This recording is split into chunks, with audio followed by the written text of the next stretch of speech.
자, 우리 제목이 오늘 좀 길지만 질문이기도 하죠. 한번 읽고 인사하고 우리 말씀을 증거하도록 하겠습니다. 축보에도 있고 앞에도 있죠? 시작! 예수님의 존재를 모르고 죽은 착한 사람들은 구원받지 못하나요? 라는 질문이자 주제로 오늘 하나님의 말씀을 증거하도록 하겠습니다. 자, 우리 옆에 친구와 착한 표정으로 또 좋은 표정으로 이렇게 인사를 하겠습니다. 한 주도 수고 많았어. 이렇게 격려하겠습니다. 시작. 예, 잘했습니다. 자, 이제 좀 상큼하게 조금 에너지 텐션을 살짝만 한 스푼 첨가해서 이렇게 인사하겠습니다. 너 좀 귀여워. 너 좀 멋있어. 너 좀 잘 될 거야. 예, 그냥 멍하고 있는 친구들이 많이 보이는 것 같아요. 하지만 그 친구들도 축복하고 또 응원합니다. 여러분, 이 질문이 이렇게 앞에 적혀 있는데 저보고 하라고만 하지 말고, 여러분 만약에 여러분 친구들이 여러분에게 이걸 물어보면, 야, 너 교회 다닌다던데 이거 뭐 어떻게 생각해야 돼? 이렇게 물어보면 뭐라고 대답하실래요? 대답을 딱 준비하세요 지금. 네. 생각보다요, 여러분들은 이러한 질문을 하면서도 답을 알고 있습니다. 어느 정도는. 그런데 어떤 경향성이 제 안에도 있냐면, 이러한 좀 난처하거나 좀 생각하기 조금 복잡한 문제들을 조금은 이제 나 말고 내 위에 있는 좀 권위자에게 토스를 해서 좀 손쉽게 답을 얻으려 하는 경향성이 있어요. 우리에겐 기본적으로. 내가 이렇게 수고하고 노력하기보단 좀 편하게 얻어내려고 하는 그러한 기질이 우리 안에 있다라는 거예요. 그런데요, 조금만 생각을 하고 조금만 노력을 들이면 여러분들도 충분히 이러한 질문들에 믿지 않는 학교 친구들에게 답변을 해줄 수 있다는 것을 저는 알고 있습니다.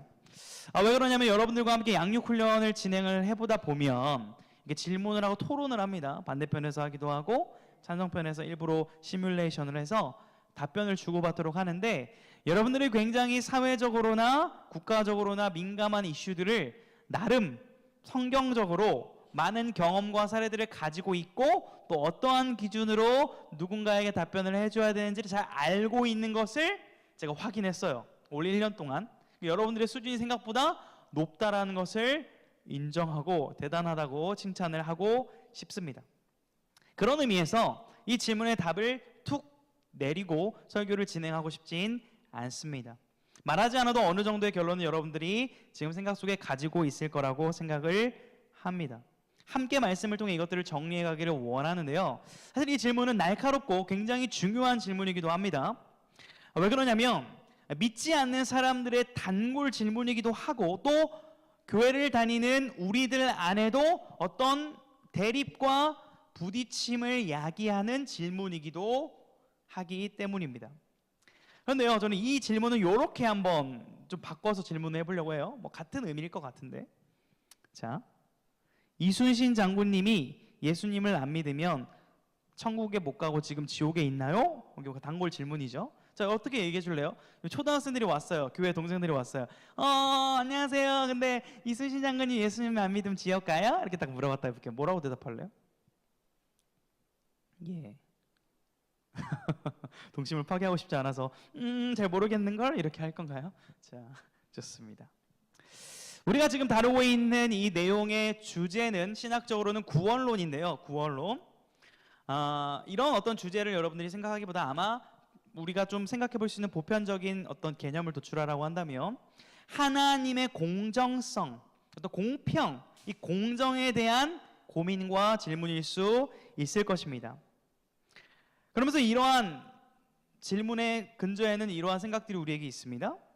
착한 사람은 그래도 좀 이렇게 구원받아야 되는 거 아닌가요? 착하게 사는 게 좋은 거잖아요. 이런 이제 마음이 우리 안에 깔려 있습니다. 여러분, 우리는 이거에 대해서 성경적인 답을 오늘 내려보려고 하는데요, 제가 역으로 이제 질문을 여러분들에게 한 2가지 정도 드릴 텐데 질문을 드려보겠습니다. 여러분, 착함의 기준은 누가 정하는 거죠? 자, 착하다라는 어떤 정의를 내릴 때 착하다라는 그 정의의 기준과 개념은 누가 정하는 거예요? 우리 마음속에는요, 이수지 장군은 의로웠으니까, 공로가 많으니까, 나라를 위한 대의를 펼쳤으니까 많은 사람을 위한 선함이 있었기 때문에 그 보상으로 구원을 받아야 되지 않을까 하는 그러한 생각이 있을 수 있습니다. 그런데 다시 한번 여쭤보지만 그 착하다, 의롭다, 선하다라는 것의 정확한 기준은 무엇이고 그것은 누가 그 기준을 정했느냐는 말입니다. 제가 네이버에 찾아봤어요. 착하다. 나도 착한 의미가 뭔지 모르겠어. 그래서 저도 내가 착한 사람인가 나쁜 사람인가 헷갈려서 일단 네이버에 쳐봤더니 이렇게 착하다는 얘기하더라고요. 사람이나 그 마음이 어질고 곱다. 이거는 착하다라는 내용의 정의를 내리고 있었습니다. 그러면요, 여러분 어느 정도 어떻게 하는 게 착한 거고 어느 선을 넘으면 나쁜 놈이 되는 거예요? 자, 한번 물어볼게요. 한번 대답을 해보세요. 제가 이제 A인데 A, B가 있다고 가정을 해볼게요. B가 저를 맨날 때린 거예요. 막 때렸어요. 그래서 제가 너무 화가 나가지고 이 법적으로는 이 B가 처리가 안 되니까 얘를 죽인 겁니다. 칼로. 자, 죽였어요? 죽었습니다. B는 저를 한 15년 동안 괴롭혔습니다. 욕설과 SNS 왕따와 온갖 걸로 괴롭혔어요. 자, A가 나빠요? B가 나빠요? 예? 자, 15년 동안 한 사람을 이유 없이 괴롭히다가 죽은 사람 A, 15년 동안 아무 말도 못하다가 한 번 칼로 찍어서 죽인 B, 누가 더 나빠요? 잘 모르겠죠? 저도 잘 모르겠네요. 여러분 무슨 말씀을 드리고 있냐면요, 우리가 삶을 살아가면서 어떠한 가치관과 신념과 기준을 가지고 살아가는 것은 매우 중요한 일입니다. 그런데 우리가 가지고 있는 그 기준과 가치 판단의 근거가 절대적이지 않을 수 있다는 생각을 해야 된다는 거예요. 참 아이러니한 것이 뭔지 아십니까? 우리가 살아가는 이 세상의 문화와 흐름은요, 포스트 모더니즘이라고 해서 절대적인 권위를 해치하고 다양성과 수용성을 가지고 모든 것이 괜찮다라는 이러한 문화의 흐름 속으로 살고 있는데, 그러니까 절대적인 것이 없다라고 얘기를 하고 있는 흐름에 살면서 어떤 식으로 반대로 얘기하냐면, 내가 생각하고 내가 느끼고 내가 경험한 이것들이 이런 건데 왜 뭐라고 하십니까? 라고 하면서 나의 감정과 내가 절대적인 기준을 차지하려고 하는 역설을 보여준다는 거예요. 그러니까 절대적인 권위를 거부하는데 그 사이에 결국 내가 절대적인 기준이 되고자 하는 욕망 속에 우리가 살아가고 있다라는 거예요. 만약에 우리가 병원에 가서 체온 기록에 열을 쟀는데 39.5도가 나온 거예요. 39.5도. 그럼 어떻게 해야 돼요? 39.5도 가면 뭐 해야 돼요? 해열제 먹어야 되는데 갑자기 이러는 거예요. 의사 선생님, 저는 36.5도가 정상 온도가 아니라 제 몸은 39.5도가 정상 온도이니 저를 보내주십시오 라고 한다면 그 환자는 어떤 환자입니까? 지금 당장 입원이 필요한 정신이 좀 헷갈려간 상태의 아주 이상한 환자일 것입니다. 그러니까 내가 느끼고 내가 생각하는 것이 기준이 될 수 없는데도 불구하고 그것을 기준 삼고 살아가는 세상 속에 우리가 살고 있다는 거예요. 여러분 무지개가 몇 가지 색깔이죠? 무지개? 빨주, 노초, 파, 남포. 무지개가 7가지 색이에요? 몇 가지일 수도 있을까요?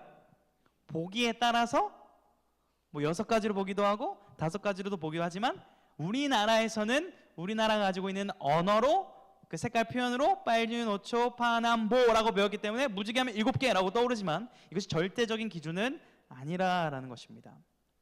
여러분 마치 이처럼 영적 세계에서 이 구원이라 함은 하나님의 절대적인 주권의 영역 안에 있기 때문에 하나님의 기준이 있고요, 그 기준에 의해서 구원받을 수 있는 명확한 방법이 있다는 거예요.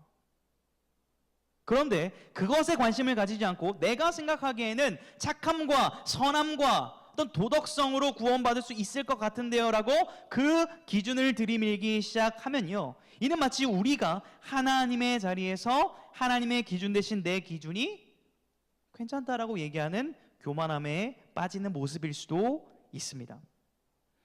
여러분 성경이 말하는 구원의 기준은요, 우리의 착함의 점수, 우리의 선함의 정도가 아니라 절대적인 하나님의 거룩한 의에 달려 있다라는 사실입니다.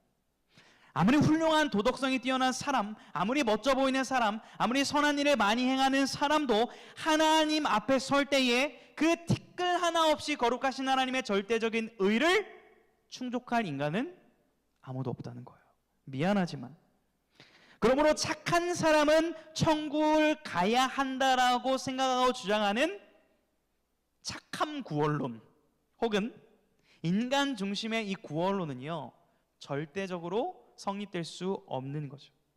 구원의 주권을 하나님이 아닌 인간의 착함과 공로에 두는 것이기 때문입니다. 그러면요, 질문 하나 더 던져볼게요. 목사님, 이 질문이 그 얘기하고 있는 거 아닌데 왜 좀 뱅뱅 돌리시는 것 같아요? 이렇게 생각할 수도 있지만 이렇게 질문을 해보죠. 그러면 좋습니다. 모르고 죽은 것인데, 만약에 모르고 죽었어요. 예수님에 대해서, 하나님에 대해서 모르고 죽었는데 착했는데 몰라. 근데 그 사람은 구원 못 받으면 불공평하지 않나요? 라는 질문이 또한 가능합니다. 그 질문에 대해서 우리가 읽었던 성경 본문은 명확하게 우리에게 클리어하게 답을 주는데요. 여러분들 성경책을 다시 한번 본문을 펴시고 로마서 1장 19절과 20절을 한번 읽어보도록 하겠습니다. 자, 같이 19절 20절 읽겠습니다. 시작. 이는 하나님을 알만한 것이 그들 속에 보임이라. 하나님께서 이를 그들에게 보이셨느니라. 창세로부터 그의 보이지 아니하는 것들 곧 그의 영원하신 능력과 신성이 그가 만드신 만물에 분명히 보여 알려졌나니 그러므로 그들이 핑계하지 못할지니라. 아멘. 오늘 성경은 분명히 두 가지 통로를 통해서 핑계할 수 없도록 우리가 하나님을 알 수 있다라고 그렇게 얘기해요. 모든 세대, 모든 사람이. 두 가지가 뭐죠? 자연 만물을 통해서 하나님이 창조하신 자연의 그 위대함을 볼 때에 우리는 뭐라고 주로 얘기를 하게 되죠?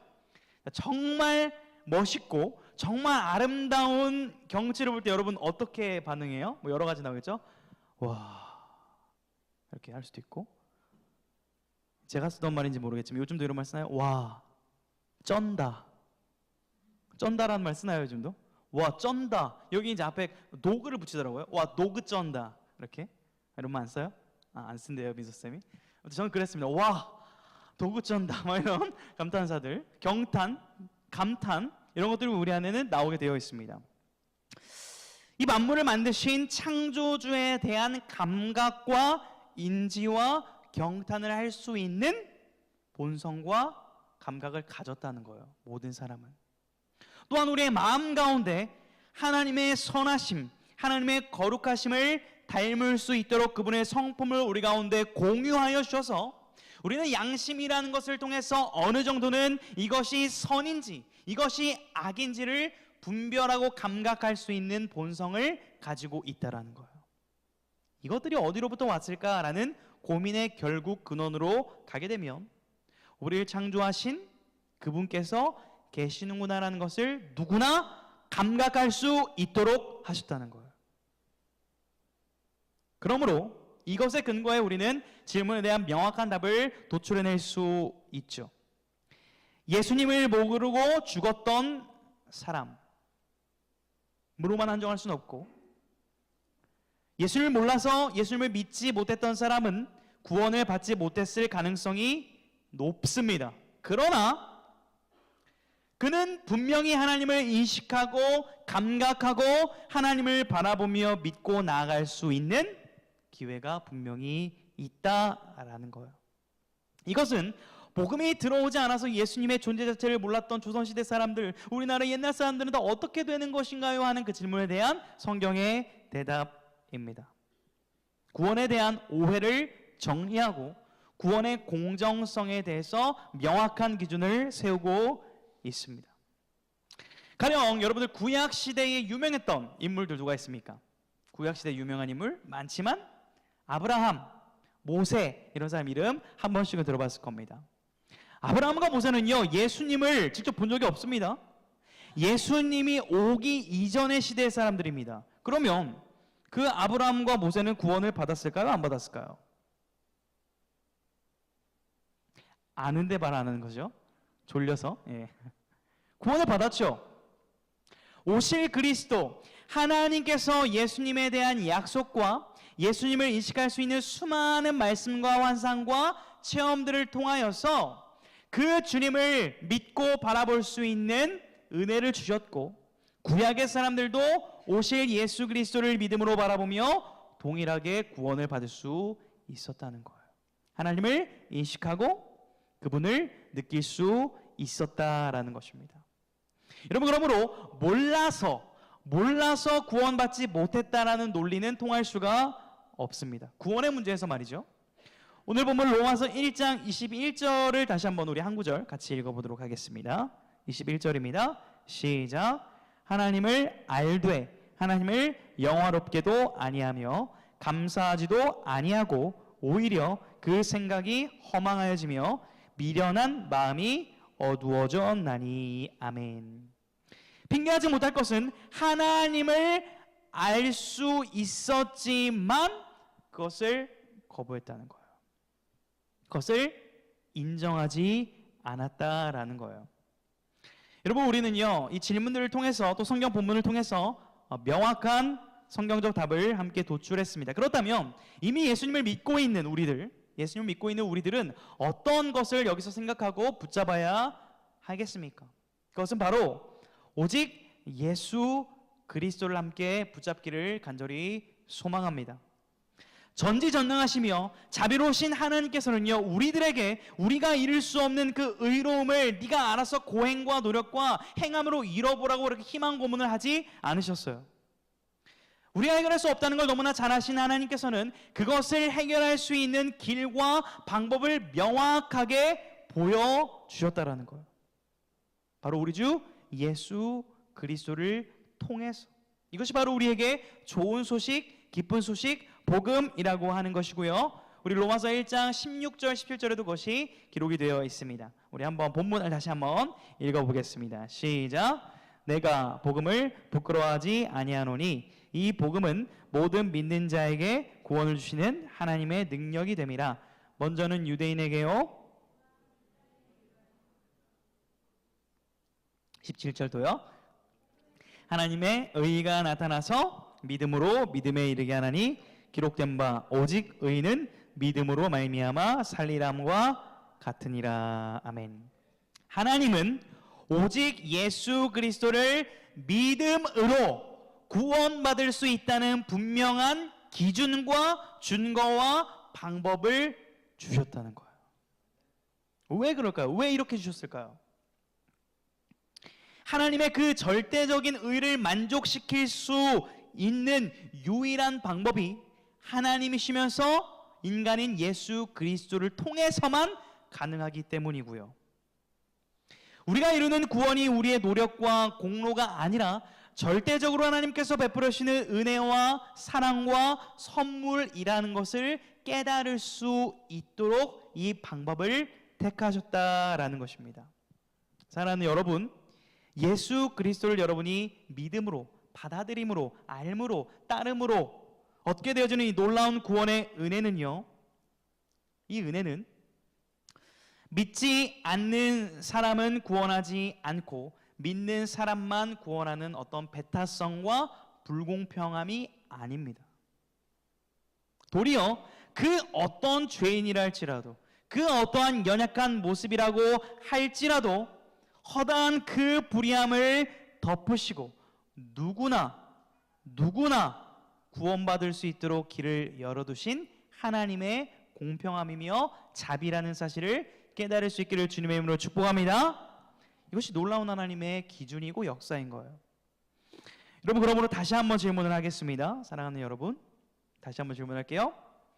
하나님과 예수님의 존재를 모르고 죽은 착한 사람들은 구원 받지 못하나요? 그럴 확률이 높죠. 예수님을 믿지 않고 하나님을 알지만 감사하지도 않고 인식하지도 않았다면 말입니다. 이렇게 정리를 해볼게요. 잘 들어보세요. 하나님의 존재 자체를 모를 수는 없습니다. 그러나 이를 거절하고 거부하고 믿지 않은 사람이라면 구원받지 못합니다. 그 사람이 얼마나 착하게 의롭게 살았다고 할지라도 그것과 상관없이 절대 의로우신 하나님이 정해놓으신 구원의 기준과 방법대로 나아가지 않는다면 구원의 문턱을 넘을 수 없습니다 라고 답변을 내릴 수 있습니다. 그러나 반대로 그 누구라도 할지라도 예수님을 믿고 하나님의 존재를 알고 회개하며 돌이킨다면 구원의 길이 열려있다는 놀라운 사실입니다. 놀라운 사실이에요. 여러분, 저는 이 놀라운 사실이 좀 싫을 때가 있었습니다. 싫을 때가 몇 번 얘기를 한 적이 있는데요, 고등학교 시절에 저를 괴롭혔던 친구가 있습니다. 굉장히 좀 다부진 체격에 눈이 쫙 째져가지고 안경을 쓰고 이렇게 하면서 늘 쉬는 시간마다 저의 뱃살과 저의 턱을 잡았던 친구가 있어요. 그러면서 이제 빵을 사오라고 하진 않았습니다. 친했어요. 나름 친했습니다. 겉친구였습니다. 제 속마음은요, 매 쉬는 시간마다 그 친구가 지옥불에 떨어지기를 바랬습니다. Go to hell이에요? Go to the hell이에요? 문법상 Go to hell입니까? Go to hell 속으로 외치면서 그래 이렇게 하지만 Go to hell 속으로는 외쳤던 그런 친구가 있어요. 그러던 어느 날 한 10년이 지나고 친구에게 이제 인스타로 연락이 왔어요. 평강아 잘 지냈어? 나 있잖아, 교회 다녀, 이러는 거예요. 그 친구가 너만은 교회를 안 다니길 바랬는데, 너는 반드시 지옥에 가야 될 놈인데 네가 왜 교회를 갔지? 라는 생각이 제 안에 여전히 10년째 있었습니다. 물론 그 친구는 저에게 어떤 욕을 하거나 폭력을 가했던 그 사실을 사과하지 않았어요.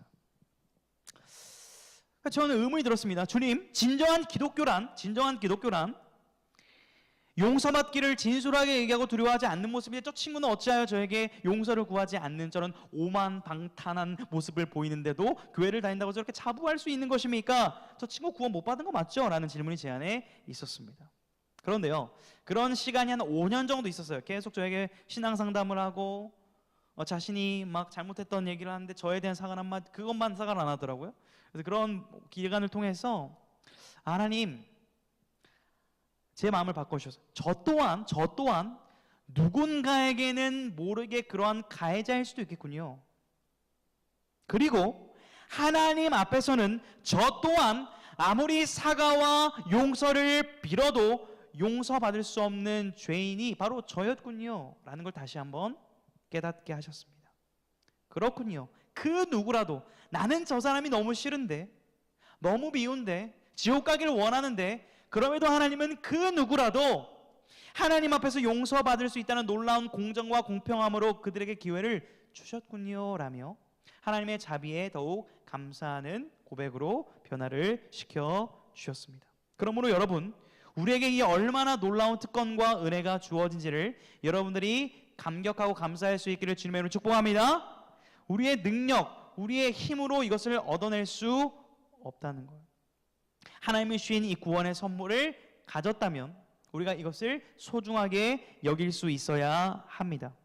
그리고 여기서 멈추는 것이 아니라 이제는 이 복음이 진정한 어떤 의미인지를 나만 아는 것이 아니라 나누고 전하는 사명의 눈이 확장될 수 있기를 주님의 이름으로 축복합니다. 여러분, 이 온라인 시대, SNS의 시대, 이 AI 시대 너무나 좋은 쪽으로 가지고 사람들이 어떻게 쓰죠? 사기치고, 캄보디아도 너무나 난리죠.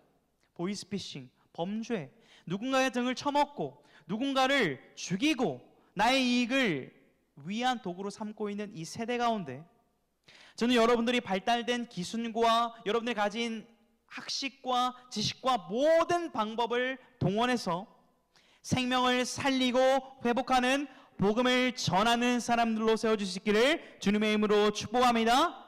여러분, 이거 가지고 있는 질문을 그렇지, 대답과 해결로 끝내지 마십시오. 이 질문을 여러분들 사명으로 승화하셔서 정말 지금도 복음을 알지 못해서 죽어가는 친구들에 대한 긍휼함이 생기고 여러분들 주변에 정말 복음이 필요한 사람들에게 눈이 열려서 이것을 전하는 믿음의 사람으로 승화될 수 있기를, 변화될 수 있기를, 그 자리까지 여러분들이 갈 수 있기를 주님의 이름으로 축복합니다. 왜냐하면 우리는 예수 그리스도의 복음을 가진, 특권을 가진 자들이기 때문입니다. 이 자부심을 가지고 이 복음을 전하는 삶의 목적을 설정하고 여러분들이 하는 공부와 모든 진로들을 설정해 나갈 수 있는 그런 청소년들이 될 수 있기를 주님의 이름으로 축복합니다.